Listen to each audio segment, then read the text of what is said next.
Jadi terhadap saksi-saksi yang diambil keterangannya dalam tahap penyelidikan kali ini, dalam proses pendalaman, dilakukan klarifikasi, adalah terkait dengan peristiwa-peristiwa yang sedang didalami.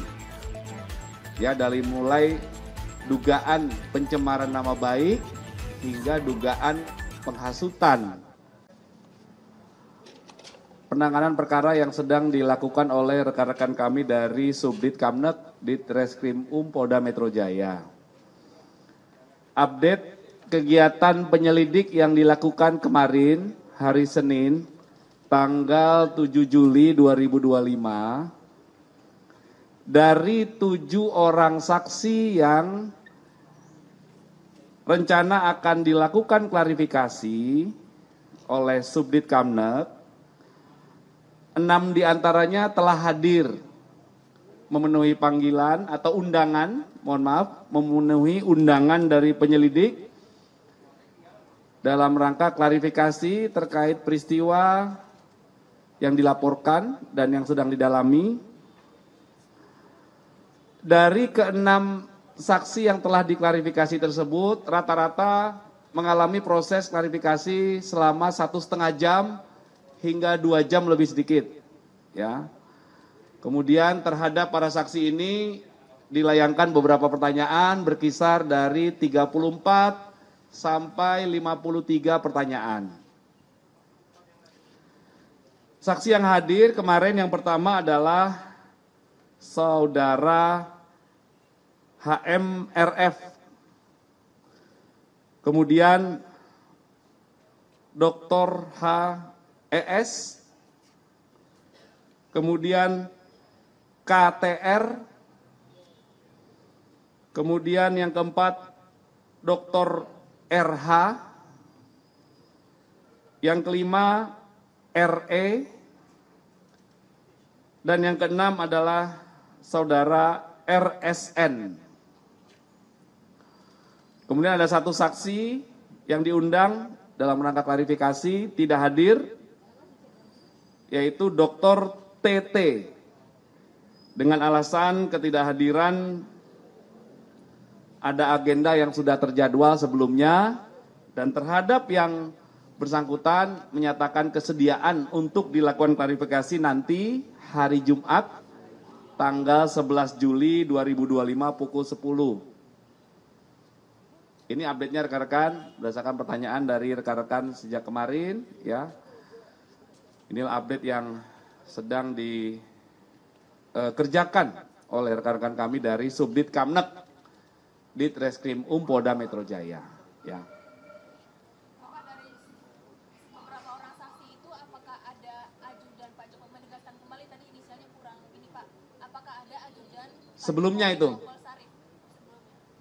Saksi tersebut hari sebelumnya sudah dilakukan pengambilan keterangan dalam rangka undangan klarifikasi. Sudah. Hari Kamis berarti Pak? Hari apa kemarin ya? Pekan lalu ya. Pekan lalu itu benar. Kemarin sudah kami jelaskan juga. Ya. Mungkin nggak hadir kemarin waktu itu ya. Ya. Apa aja yang digali? Jadi terhadap saksi-saksi yang diambil keterangannya dalam tahap penyelidikan kali ini, dalam proses pendalaman, dilakukan klarifikasi, adalah terkait dengan peristiwa-peristiwa yang sedang didalami. Ya, dari mulai dugaan pencemaran nama baik hingga dugaan penghasutan. Ya, sebagaimana ada beberapa dasar laporan polisi. Sekali lagi, penyelidik masih bekerja mengumpulkan fakta-fakta. Ya, proses penyelidikan ini harus hati-hati, harus cermat, faktanya satu persatu dikumpulkan dari berbagai pihak, dari berbagai saksi. Saksi adalah orang yang diduga mengetahui, melihat, mendengar, ataupun mengalami ada sebuah peristiwa.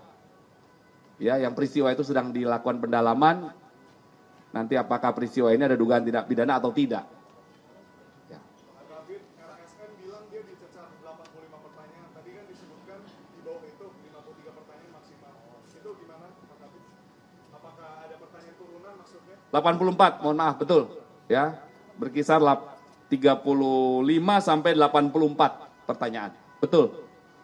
Tapi Pak mau nanya di dalam kasus yang dilaporkan Pak Jokowi kan ini penyidik kan telah menarik Penyelidik ya, statusnya masih penyelidikan. Baik ya, jadi kami pernah sampaikan di Direktorat Res Narkoba waktu itu, ya habis press release. Jadi ada dua objek perkara yang sedang didalami, ya. Yang pertama, objek perkaranya adalah dugaan tindak pidana fitnah yang diketahui dari akun media sosial dengan tuduhan pelapor, ya pelapornya saudara Insinyur HJW, ya dengan tuduhan pelapor memiliki ijazah S1 palsu, skripsi palsu, berikut lembar pengesahannya. Ini objek perkara peristiwa pertama yang didalami, yang ada pelapornya, namun terlapornya masih dalam penyelidikan. Kemudian ada objek perkara pidana kedua, ya dugaan tindak pidana penghasutan itu. Ada beberapa LP yang ditarik, itu yang pernah kami sampaikan. Jadi dua objek perkara inilah yang dikumpulkan fakta-faktanya dalam tahap penyelidikan.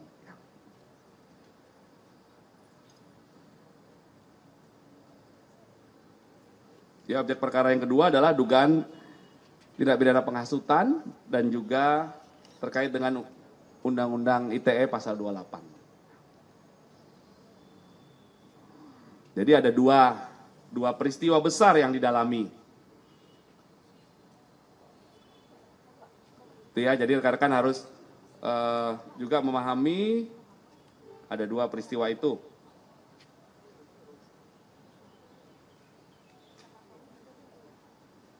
Ada lagi rekan-rekan? Ya. berarti yang tadi objek yang kedua itu untuk pelapor itu sesuai sama yang ada di Polres itu ya masih sama. Ya, ada 6 ya, 6 LP ya, 6 LP ya. Ada tanya nggak? 6 LP. Ini kena discipline message. Ya kemarin pernah kami sampaikan tuh Mas di narkoba ya, ada 2. Nggak ada ya, nanti minta lagi aja. Kehapus ini.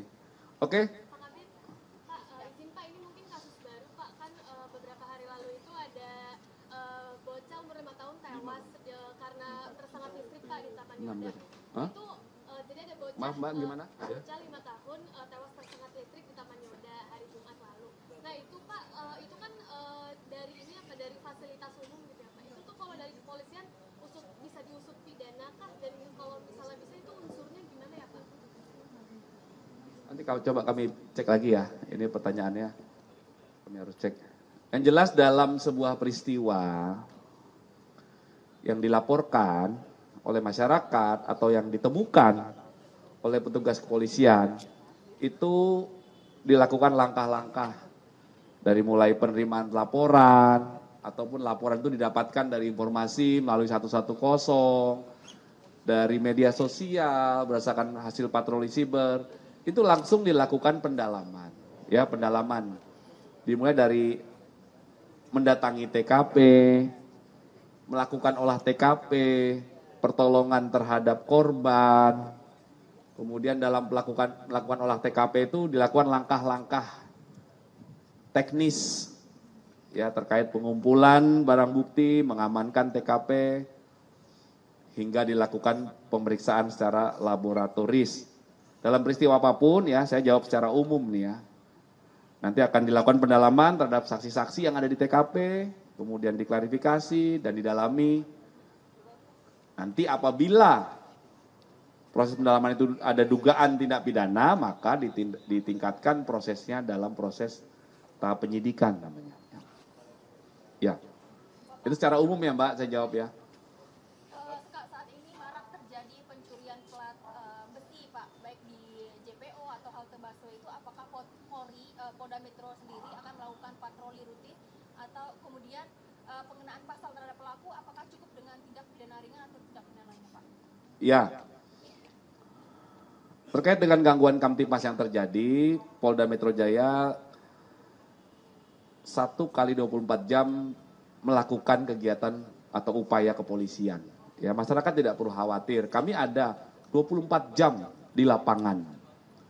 Di sisi lain, apabila ada blank spot ataupun ada gap, karena patroli ini mobile ya, mobile bisa jadi setelah dia bergerak patroli dari RW 1 ke RW 2, maka di belakang itu tidak ada polisi berseragam di sana, ini masyarakat bisa langsung menghubungi 110 ya.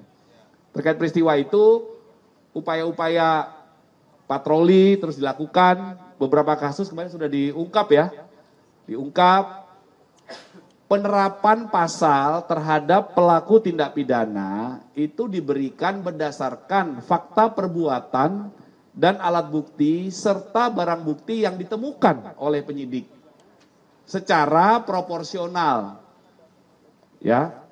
Jadi tergantung nanti peristiwa yang ditemukan itu apa. Ya, yang jelas pasti akan dilakukan penyelidikan dan penyidikan secara profesional dan proporsional. Ya. Berarti untuk mengantisipasi tidak ada lagi pencolongan besi jembatan itu Pak, patroli rutin ya Pak? Ya, patroli rutin itu dilakukan juga secara bersama-sama. Rekan-rekan kami, Babin Kamtipmas itu bersama 3 pilar juga melakukan kegiatan patroli, edukasi secara offline. Babin Kamtipmas kami datang door to door. Kemudian secara online kami juga melakukan imbauan-imbauan di akun-akun official di medsos kami juga dalam rangka menciptakan situasi Kamtipmas yang kondusif ya.